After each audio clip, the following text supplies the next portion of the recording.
So what we have established already is this is going to be another very interesting episode of Totally Spoiled because you're already babbling over there.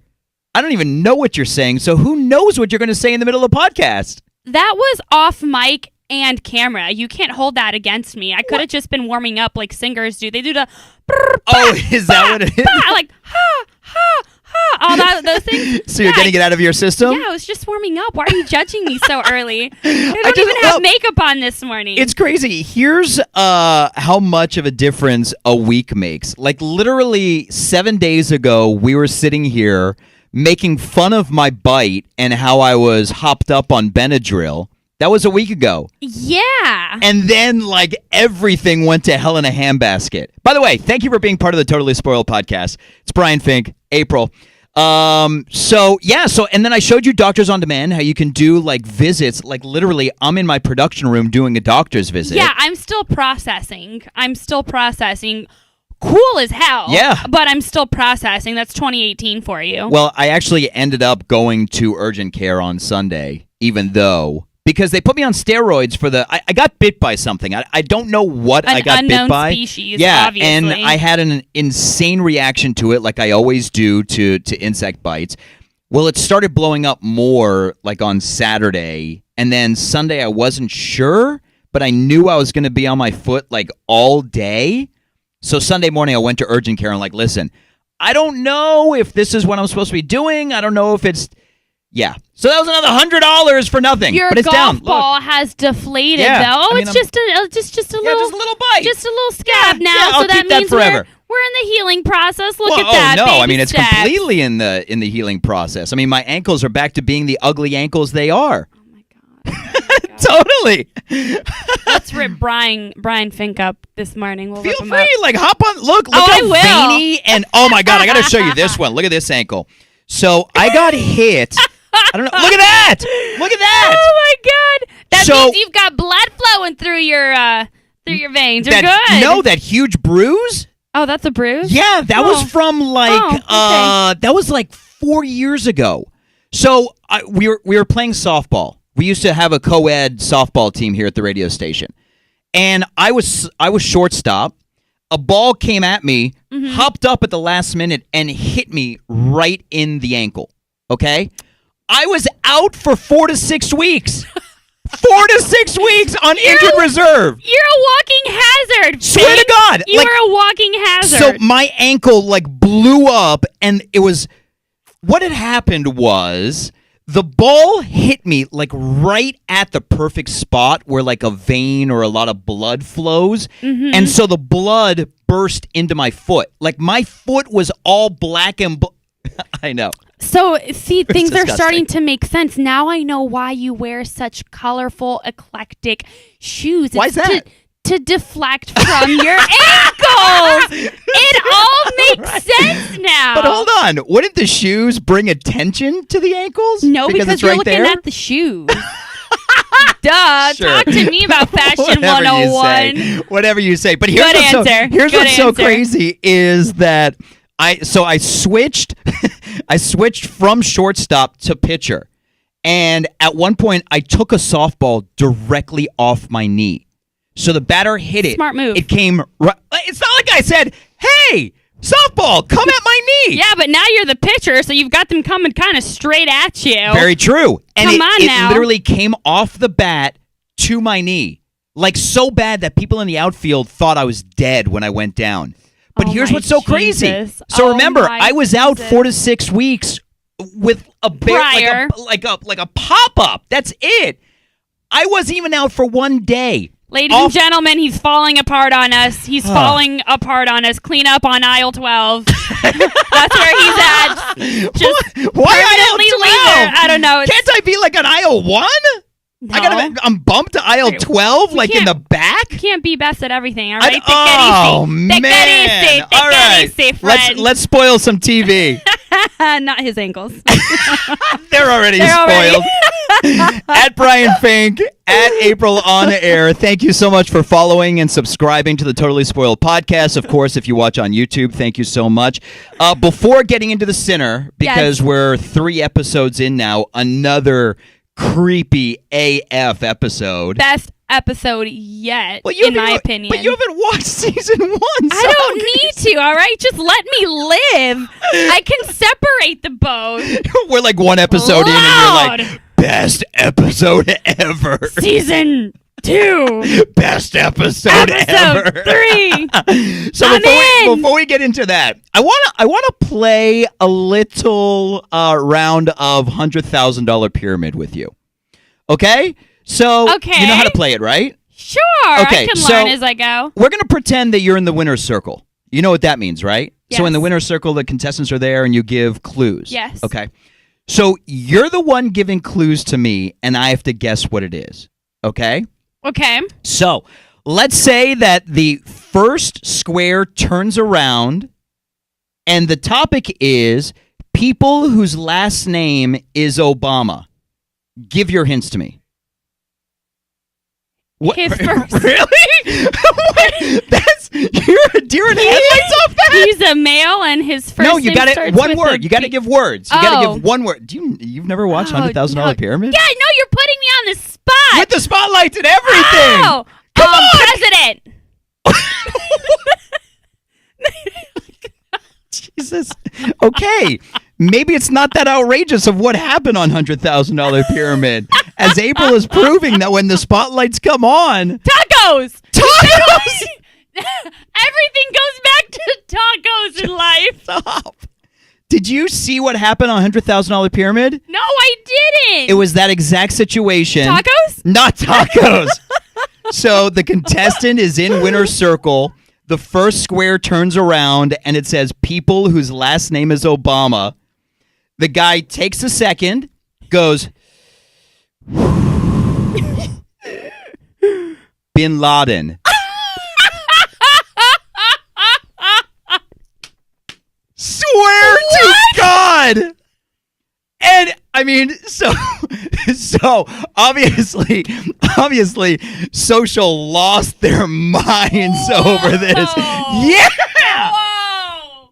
All right. So the guy realizes what he said after a few seconds and corrects himself and says Barack, but the damage has already been done. And Twitter lost its mind over it. Oh my God. So the guy kind of live tweeted as the episode was going on, and he explained what happened, and he said that they had just had a kid like a few days before.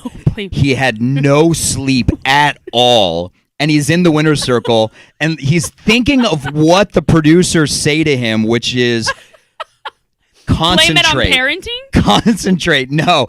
Make sure you look at the topic, concentrate.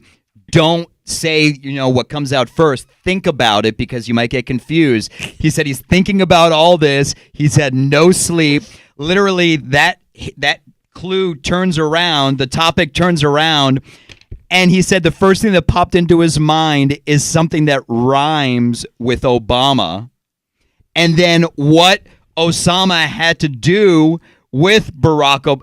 That's too complex. No idea. That is too complex. That's not lack of sleep. I don't even know what that is. He's saying it was sleep deprivation, but oh my God. Wow. Bin Laden. I need to check that out. God. I need to check that out. It was brilliant. It was absolutely brilliant. Was this something in his subconscious talking? Well, that's what Is that said. what I'm thinking right now? I'm just putting it out there. All the titles for all the blogs that were done about it were racist contestant on $100,000 pyramid. I felt so bad for the dude. It was like the worst moment in game show history. Yeah, it was worst really bad. Or best depends how you look at it. Yeah, best for us, worst for the guy. Hello. Absolutely. All right, on to the center, episode 3. 3. Creepy AF. There's just a lot going on in this episode. I want to know why you think it's creepy, because this has actually been the most less scary, creepy, but very psychological kind of mind games going on in this episode. You know how I tell you I've been literally sleeping with my stuffed animals. I'm putting myself on the dartboard. I mean, I am, whatever. At least you're not sucking your thumbs. Wait, do you still suck your thumb? So at least I'm not sleeping with my. Wow. So at least I'm not sleeping with my stuffed animals after this last episode. What is with Ambrose and his mom, do you think? So in this episode, he's now having dreams about his mom being dead in the hotel room, kind of like Julian did to the couple, with rocks in her eyes, and he's kind of just looking over her body. I mean, the flashes to the pot boiling on the stove. Right. His mom sitting alone in the room, and then the fire. What do you think happened? I mean, obviously, we're going to find out at some point what happened. Right. We're going to find out sooner than later. I don't know because of part of me, but then I'm like, it would be too easy and it wouldn't make that much sense, is whether he had something to do on the death of his mom, like he inflicted it. Oh, wow. I didn't see that at all. Because he keeps looking at Julian and what he did, even though they weren't his parents. Right. But there was definitely something not stable just in his thought process and brain to make kind of that comparison of maybe that's the same situation. And he kind of sees himself in like Julian? He sees himself through Julian. I could be wrong, but there's way too many flashbacks and each one is kind of correlated after something comes up or is touched on with Julian. They're almost like side by side. Yeah, I didn't see that at all. No, what did you see? I think, and this is, again, just going off of the flashbacks we've seen so far, I think it's going to be a case of Ambrose's mom trying to kill herself and take him with her. Like trying to just set the house on fire with them burning inside. Interesting. That's how I see it. I can see that now, but I definitely didn't think that. That did not go through my mind at all. I guess that's just how dark I am. We see her sitting by herself, kind of looking like on her really, bed, right? kind of looking like really depressed. So I was thinking that's what, like, she set the boiling water to kind of set the place on fire, hoping that it would burn it down with both of them in it. Suicide murder. Because take him with her. That's really dark. That's what I saw. And I don't know, because we learned that she doesn't die in the fire, right? He made a comment about that. He insinuated. He didn't say it directly, but it kind of leads you to believe it wasn't because of the fire. Right. Yeah. This is kind of like a This Is Us. I know. It's like, how did Jack die? Right? God, no. Let's not go what it through that is. again. Yeah.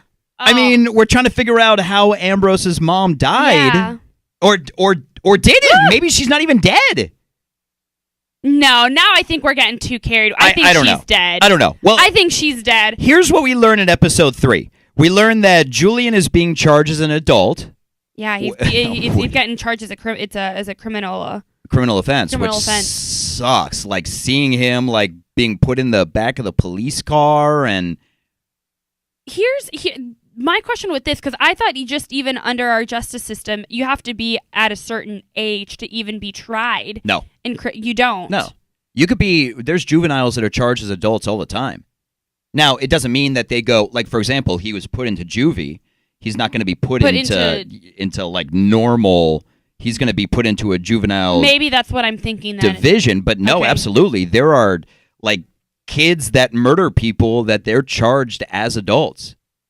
Yeah. Oh, absolutely. After committing quite a murderous act like that, I'm surprised it took this long to get to that point. Yeah. Yeah. I mean, he admitted it, and he was found with charge him as an adult. But I mean, it sucked seeing, what is he, 13? I think like 12, 13. Yeah, being put in the back of the police car, like normal, and it's hard to say, because I would say, when a juvenile does a crime, they you can see it in them when they're being put in the back of the car. Mm-hmm. But something about him is just still so innocent.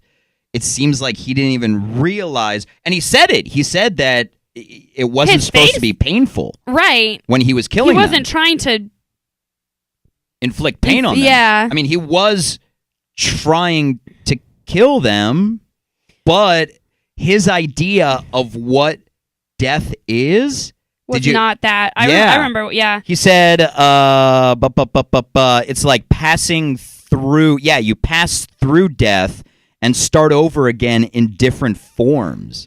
And then I mean, there's a lot of stuff that's going on in that cult that makes you wonder kind of their intent. With that said, though, do you remember, I don't remember if it was the psychologist. No, it was Harry, I think, that had said that when a kid that young commits a crime like that, it's not entirely their fault. Right. And I think that's what we're going to delve into his character and kind of any physical and or mental, which I firmly believe there's both that has happened to this kid.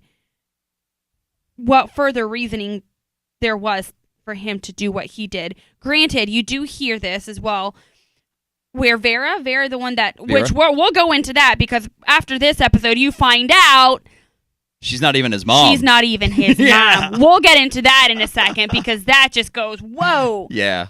That she convinces him or attempts to have him admit that this was out of self-defense. Right. I think that was maybe something more to do with her own reasoning, the cult and whatnot. But I do look at it in the sense of maybe it kind of was self-defense too, because you see the scene where you hear both of the other two adults, the couple that were abducting him, say that he's not going back. Right. So then, was it really self-defense, or is that Vera just convincing him to? Yeah. So to say that so to protect. She says that what were their names? Bess and crap! I wrote his name. Adam, was it Adam? Adam and Bess abducted him, and that they weren't bringing him back. And then you kind of see, like you said, to the flash of them talking about how he's not going back. And she says that it was self-defense. Do you think that Julian, because we learn, like you said, that Julian isn't Vera's kid, that it's actually the cop's girlfriend's kid. Which, speaking of, do we even know where or what happened to her? Exactly. Is she alive? Not yet. We have no idea yet. She's been MIA for what, 10 years, they said? 12 years? Yep. So it's kind of like is Julian? I don't know what Julian is. I haven't grasped what Julian is. Like, Vera was turning him into something, and I don't know, like, how he's freaking out in like the therapy session, and he starts like it looks like he's turning. Right. No, it looks like he's turning into like a monster when he flips out. But then again, going back to the first or second episode when he speaks of turning into this other person, he touches on that. Right. And that being his shadow. And help me out here. What is it called? It's like a Halloween character too, with the mask and then that represents death. The Grim Reaper. Yes, that scary thing.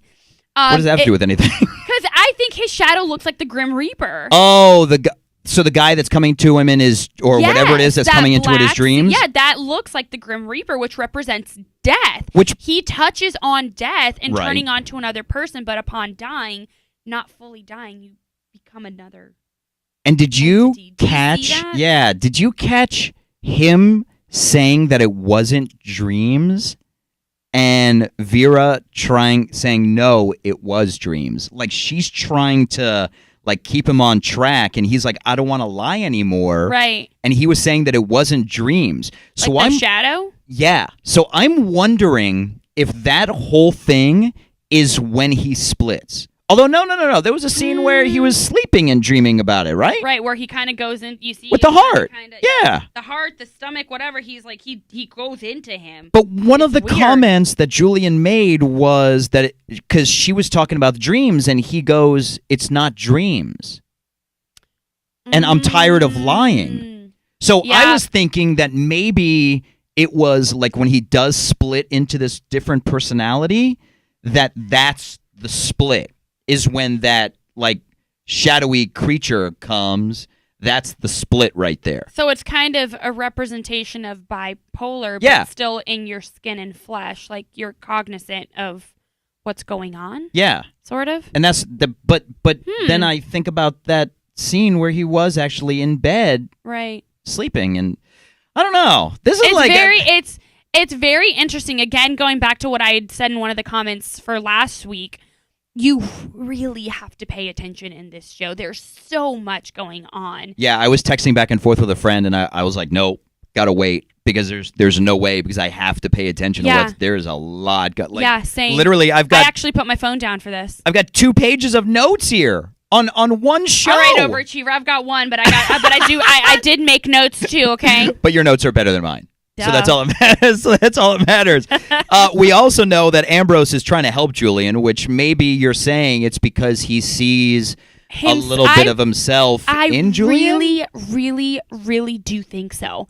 I think he sees him in the boy, and something tells me, I could be wrong, we'll have to wait and see if it plays out, that all of these stories somehow, some way, Brian, intertwine.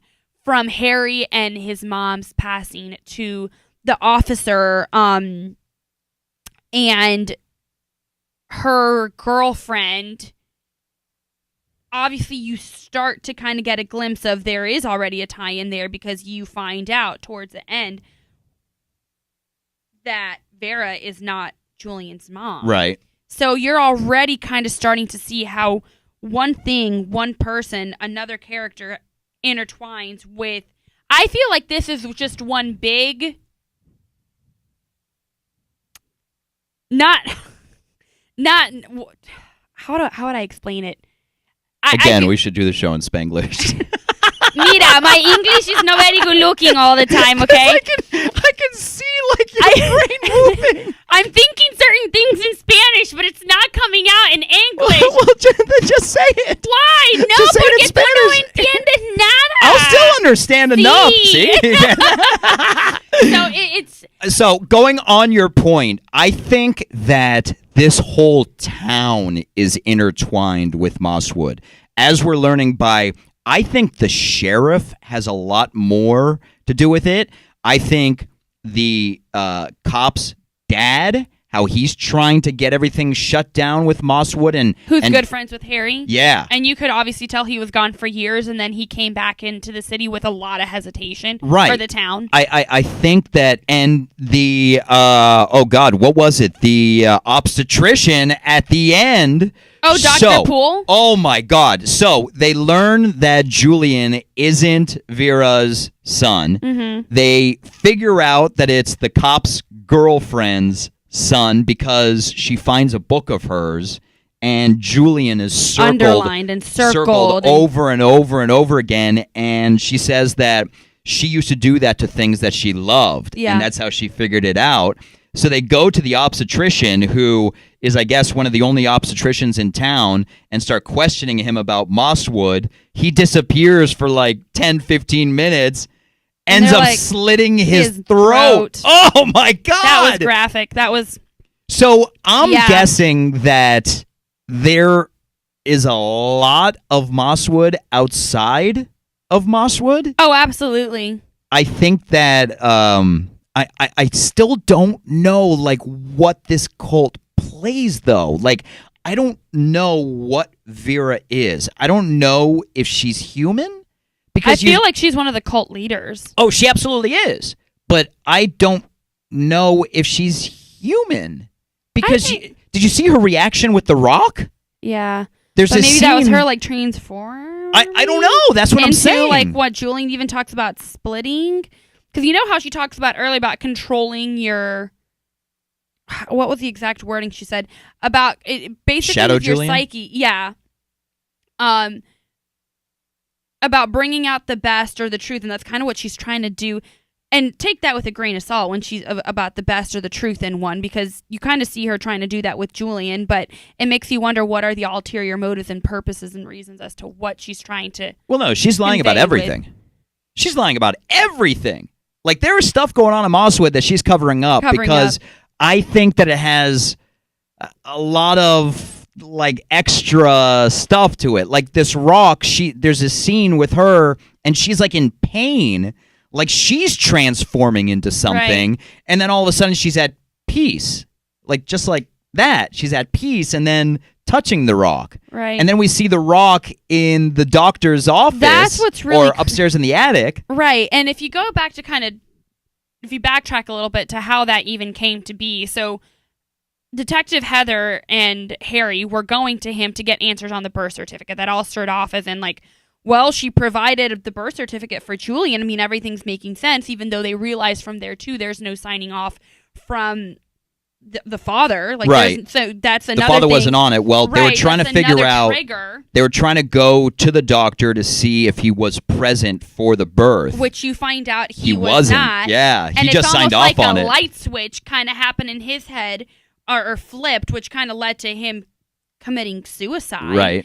But they start to question him too. You know, did he treat or did he sign off on any other things or patients? Right. Well, they wanted to know like what else was going on in Mosswood. Yeah, and you find out as Heather, one the female detective, starts kind of searching and looking through the house as well, in the initial purpose trying to find Dr. Poole, that she finds a miniature rock altar. No, he finds it. Harry finds it.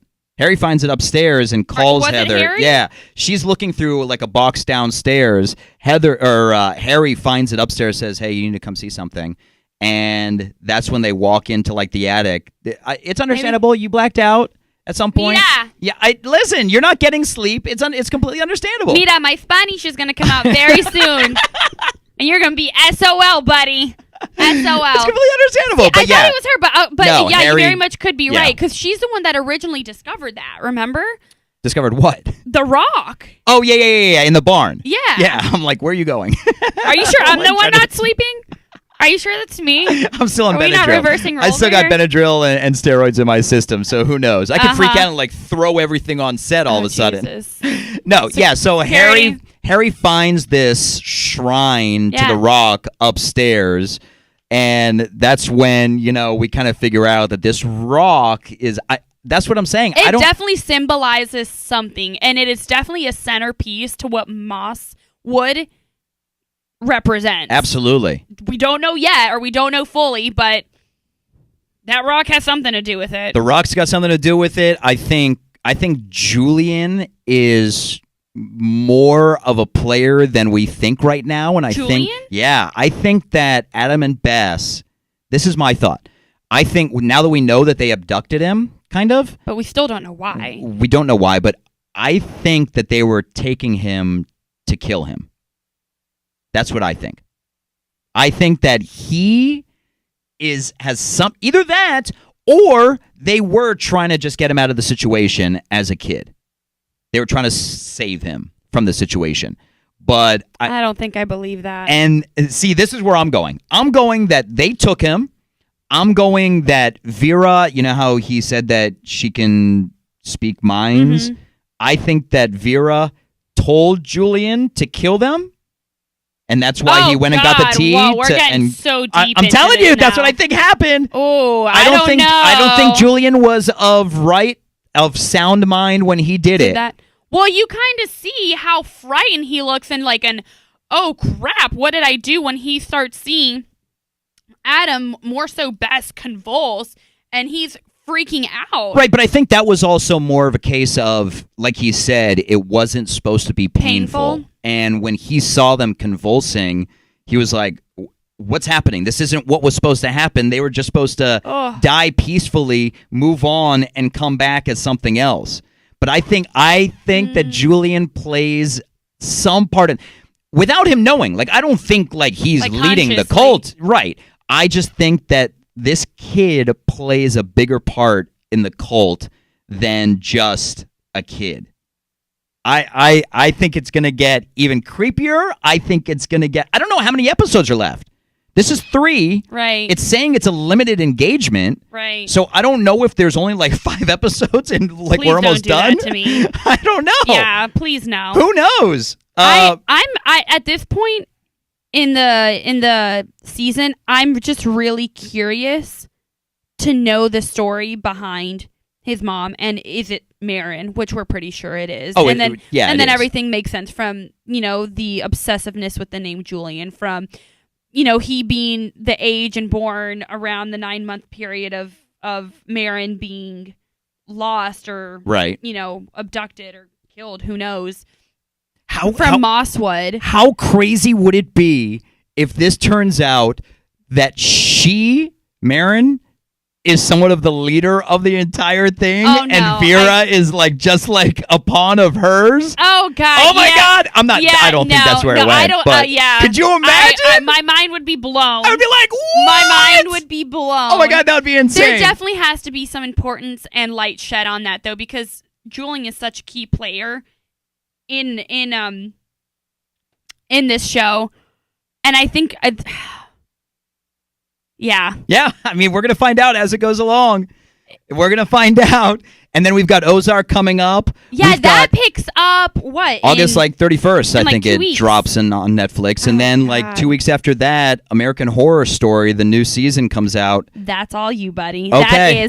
That is all but I'll tell you what, I'm giving it one episode because my ex-girlfriend got me to watch it, and the past 2 seasons were horrible, so I'm giving it one episode, and I'm out. That's what I heard on American Horror Story. It started off really strong. Yeah. And then it started off really strong, and it just kind of plummeted fast. Yep. So I'm giving it one episode, but we'll see. At Brian Fink, at April On Air, thank you so much for watching on YouTube and following and subscribing to the Totally Spoiled podcast.